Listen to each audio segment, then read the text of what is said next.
Hey guys, it's time for me to make another Big Brother video. This time we're going to recap all the action from week 3. Let's get to it. Let's start off with Tyler. Tyler won HOH last week. He put up Janelle and Kaser. Obviously had 2 easy targets. Tyler's in a good spot right now because he's aligned with each and every single person. However, down the line, he could be targeted because of his big threat level. So I like the way how he's playing. I think he definitely has a chance to win, but it's all about downplaying the target on his back. Next up is Cody. Cody won the power of veto this past week. Cody, like Tyler, is in a very good position in the house. He can win competitions socially. He's well connected. I think Cody can definitely go far. Next up is Enzo. Enzo, from a competitive standpoint, has stepped up his game. In Season 12, he only won 1 competition. And this season, Season 22, he's already won 2 competitions. Enzo has definitely stepped up competitively. Socially, he has done a great job downplaying his target level. And he has great working relationships. He has the Slick 6. He has a final 3 with Cody and Tyler. He has a final 2 deal with Cody. Enzo's in a great position. No one's targeting him. Enzo can definitely take it home. Next up is Memphis. Memphis is protected because he's in the committee. He started that alliance. However, members of the committee don't trust Memphis. That being said, the members of the committee won't target Memphis. They need to keep him as a number. But if Memphis is on the block in a week or 2, Memphis is expendable to them. So I don't think Memphis can take home the goods. Next up is Ian. Ian is a former winner. I like Ian a lot. I think he's playing a decent game, but I don't think Ian can win. He's already such a target, and he's not even doing anything. He hasn't stepped up winning competitions. He isn't well connected. Everyone is kind of after him, and there's nothing he can really do. So as much as I like Ian, I think he's in a bit of a predicament. Next up is Kevin. Kevin, there's no target on this guy's back, but socially, no one really likes him. He isn't a great competitor. And I think he's going to be the floater of the season. He'll basically be Victoria 2.0. People are just going to bring him along. Next up is David. Folks, initially, I liked David. I was pulling for him. But he clearly does not deserve to be an all-star.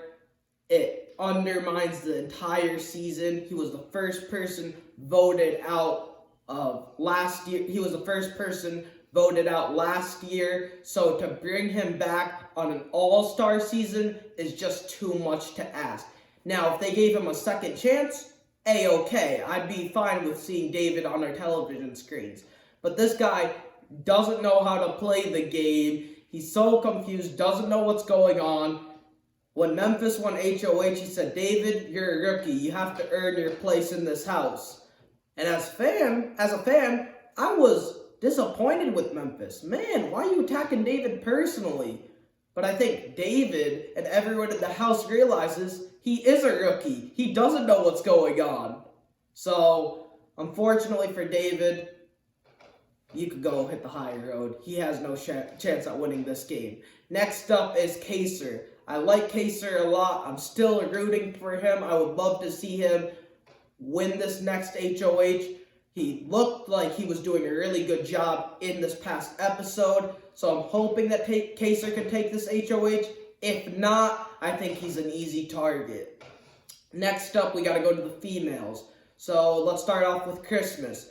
Christmas is in a good position. She has a great social game going for her, but Christmas can't win this game because she still doesn't have the respect of all-star. She hasn't earned that yet, so I don't think Christmas can win this thing. Nicole F. can't win this. She won season 18 by default. She floated her way to the end. This season, she's doing the exact same thing, and she admittedly is doing the exact same thing. She told Danny, hey, I'm just sitting on the sidelines chilling. So Nicolette won't win this game. She's crying all the time, constantly emotional, can't keep Janelle's name out of her mouth. Now that Janelle's gone, we'll see, but I don't think Nicolette can win this game. Next up is Davon. I like Davon. I would love to talk to Davon and tell her, hey, stop doing this. She's playing the game way too emotionally, way too personally, trying to keep David, but David doesn't trust Davon. So I think Davon needs to distance herself from him and potentially go after him.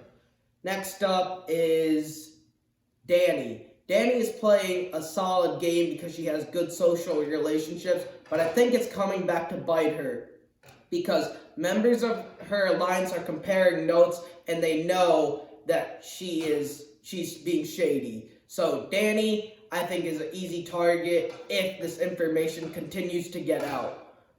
So that's my wrap up this week. Next up is Bailey. Sorry about that. I almost wrapped it up. Bailey is next on my list. I think she's doing a good job minimizing, downplaying the target on her back. However, she's in a final two with Davon. It's pretty obvious. So if she can clear that up, she can definitely go far. Thank you guys for watching. Please subscribe.